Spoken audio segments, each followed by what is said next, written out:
అండి. Spicy creations and చేజర్లమ్మ creations నుంచి వస్తున్న మా ఇంటెలిజెంట్ ఇడియట్ మూవీ ఈ నెల 23న ప్రేక్షకుల ముందుకు వస్తుంది. అండ్ ఈ సినిమా గురించి చెప్పాలంటే ముందుగా మా డైరెక్టర్ గారు ప్రజెంట్ ట్రెండ్ యూత్కున్న ఆలోచనలు, యూత్ ఏదైతే జనరల్ లైఫ్లో జరుగుతున్నాయో ఆ సిచ్యువేషన్ బేస్ చేసుకుని ఉన్న సబ్జెక్ట్ అండి ఇది. Crime comedy youthful entertainer subject అండి ఇది.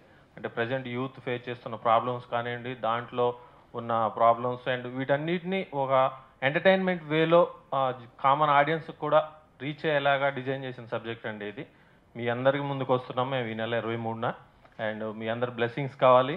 అలాగే ఈ చూడండి, అందరికీ నచ్చుతుంది. Thank you. I will not take your much time, but I just say finally our movie are releasing on 23rd, so please and go watch for sure. And I would love to thank Hyderabad, Tollywood industry, my producer, my co-star, everyone. Thanks a lot. Please go and watch. Thank you. Very long back అంటే ఇప్పుడున్న age గ్రూప్కి తెలియకపోవచ్చు. ఈ సినిమాకి రిజెంబలెన్స్ ఉంది. ఒకటి ఇంట్లో రామయ్య వీధిలో కృష్ణయ్య. ఆ సినిమా తీసిన తర్వాత కోట రామకృష్ణ గారికి దర్శకుడికి జ్వరం వచ్చింది కంప్లీట్ అయిన తర్వాత. దాని రీజన్స్ మనం గూగుల్లో ఎక్కడెక్కడ సెర్చ్ చేసుకున్నా దొరుకుతుంది. అలాగే చిరంజీవి గారికి గొప్ప బ్రేక్ వచ్చింది.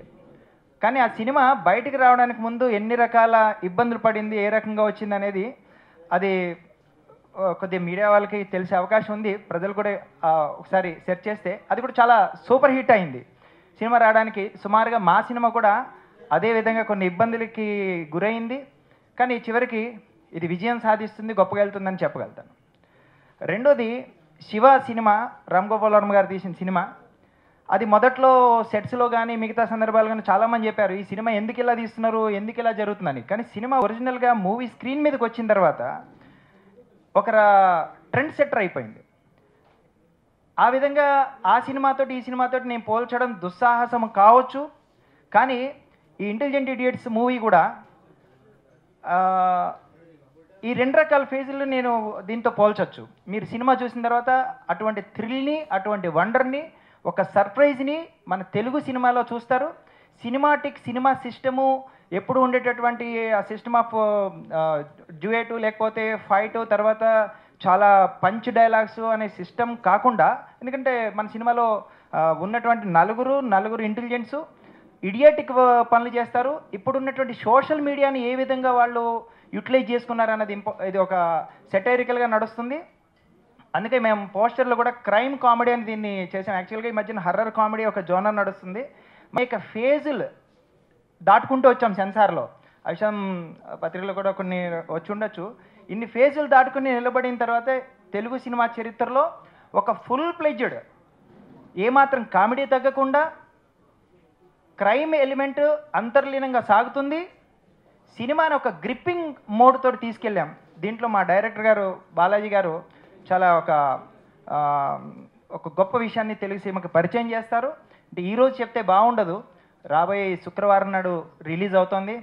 ఇంకా నెక్స్ట్ సెన్సార్ కంప్లీట్ అయిపోయిన తర్వాత సినిమా రావడానికి చాలా తక్కువ సమయం తీసుకోవడానికి ఇండస్ట్రీ నుంచి కూడా మాకు చాలా సహకారం చేశారు. న్యాచురల్గా ఏంటంటే తెలుగు చిత్ర పరిశ్రమలో ఒకరు సహకారం ఉండదు, తర్వాత ఇబ్బంది ఉంటుంది, రిలీజ్కి కొన్ని సమస్యలు ఉంటాయి.